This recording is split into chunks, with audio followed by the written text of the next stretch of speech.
Hi guys, German स्वागत आप सभी का आपके अपने चैनल में। जोसा के बाद सीएसईबी काउंसलिंग के फर्स्ट राउंड का सीट अलॉटमेंट रिजल्ट डिक्लेयर कर दिया गया है। अलॉटमेंट रिजल्ट डिक्लेयर होने के साथ हजारों बच्चे ऐसे सामने आ रहे हैं जिनको जोसा के बाद सीएसईबी काउंसलिंग में पहली बार किसी भी कॉलेज के ब्रांच का अलॉटमेंट हुआ है। कई सारे बच्चे ऐसे सामने आ रहे हैं जिनको जोसा के बाद अपनी मिली हुई जोसा की सीट का दोबारा से अलॉटमेंट हो गया है। कई सारे बच्चे ऐसे सामने आ रहे हैं जिनकी जोसा की सीट अपग्रेड हो चुकी है और कई सारे बच्चे ऐसे सामने आ रहे हैं जिनको कुछ कॉलेज का अलॉटमेंट नहीं हुआ है। किसको क्या करना है जरा फटाफट बात करते हैं। और आपकी डॉक्यूमेंट अपलोडेशन को लेकर के कई तरह की क्वेरीज आ रही हैं, जिसको लेकर के रूमर्स भी आ रही हैं और जिसको लेकर के बच्चे कंफ्यूज भी हैं। पूरी बात आपको एक साथ एक वीडियो में समझा देते हैं। आपको जोसा काउंसलिंग के बाद सीएसईबी काउंसलिंग में जिस फर्स्ट राउंड के सीट का अलॉटमेंट हुआ है, पहले राउंड के सीट अलॉटमेंट पर आप सभी के पास में अगर आपको सीट मिली है तो 6 ऑप्शन दिए गए हैं।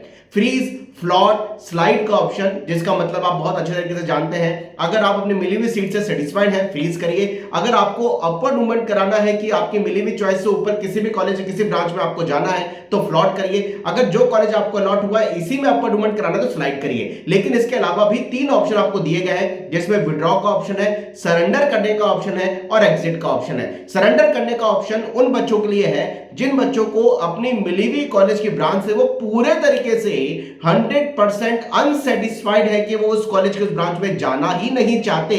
उन बच्चों को सीट सरेंडर करनी चाहिए। लेकिन सरेंडर करने का मतलब एक बहुत बड़ा प्रॉब्लम भी ये है, अगर आपने सीट सरेंडर करी, इसका मतलब आपको जो अलॉटेड कॉलेज की ब्रांच है आप उससे पूरे तरीके से अनसेटिस्फाइड हैं, आपने गलती से भर दी या फिर आप उस ब्रांच को लेना ही नहीं चाहते, आपको नॉलेज नहीं थी और आपने उस ब्रांच को भर दिया, तो आप सरेंडर करके सेकंड राउंड काउंसलिंग में जा सकते हैं और थर्ड राउंड काउंसलिंग में पार्टिसिपेट कर सकते हैं। लेकिन सरेंडर करने पर बाय द वे अगर आपको सेकंड राउंड और थर्ड राउंड में कोई ब्रांच नहीं मिलती तो आपका साल भी खराब हो जाएगा, यह भी सोचना होगा। साथ साथ सरेंडर करने का मतलब है कि उस ब्रांच जो हमें अभी फर्स्ट राउंड में मिली है, यह ब्रांच हमारे सीक्वेंस में से हटा दी जाए और अब अपग्रेडेशन में सेकंड और थर्ड राउंड में जो ब्रांच आपको मिली उसके ऊपर की कोई ब्रांच आपको मिलती है तो आपको अलॉट होगी। अदरवाइज जो ब्रांच आपने सरेंडर करी है वो ब्रांच आपकी लिस्ट में से हट जाएगी, लेकिन अब उसके ऊपर की ब्रांचेस में ही आपका अपग्रेडेशन या अलॉटमेंट नेक्स्ट राउंड में देखा जाएगा, उसके नीचे नहीं देखा जाएगा। तो सरेंडर करने से पहले मैं सारे बच्चों को एक बार जरूर बोलूंगा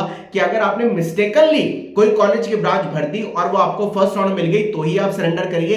अगर आप सरेंडर कर रहे हैं तो ये बात दिमाग में रखिए कि हो सकता है सेकंड राउंड और थर्ड राउंड में आपको कुछ मिले ना, आपके पास में कोई और ऑप्शन होना चाहिए। एक ऑप्शन आपको विड्रॉ का दिया गया है। विड्रॉ करने वाले बच्चे केवल वो हैं जिन बच्चों को मिली हुई सीट से वो सेटिस्फाइड नहीं है और वो सीएसईबी काउंसलिंग से बाहर जाना चाहते हैं, आगे के सेकंड थर्ड राउंड में पार्टिसिपेट नहीं करना चाहते, विड्रॉ करें।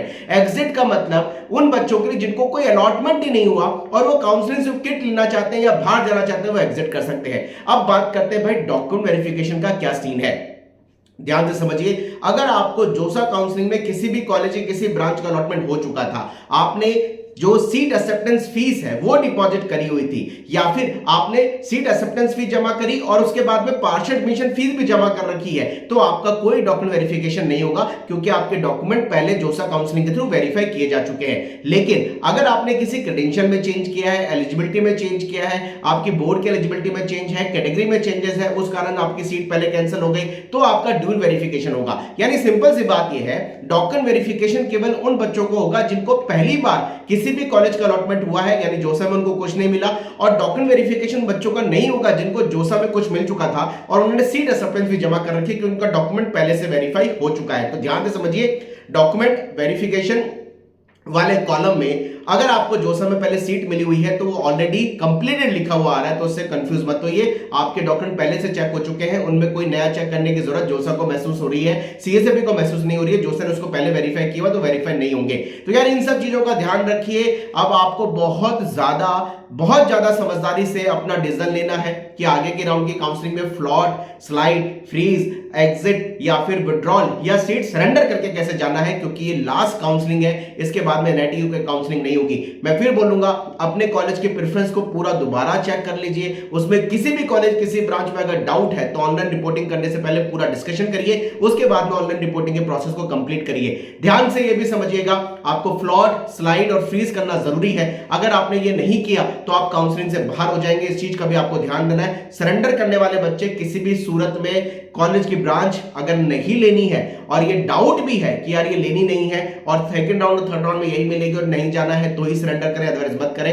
अपलोडेशन में अगर आपके डॉक्यूमेंट पहले वेरीफाई हो चुके हैं दोबारा से वेरीफाई नहीं होंगे। जिन बच्चों के डॉक्यूमेंट जो समय वेरीफाई नहीं हुए, पहली बार अलॉटमेंट हुआ है, केवल उन्हीं का वेरिफिकेशन होगा। कमेंट बॉक्स में जरूर लिखिए आपको किस कॉलेज से किस ब्रांच का अलॉटमेंट हुआ है। मिलते हैं कल आपके क्वेश्चंस के साथ। Wish you all the best. जय हनुमान।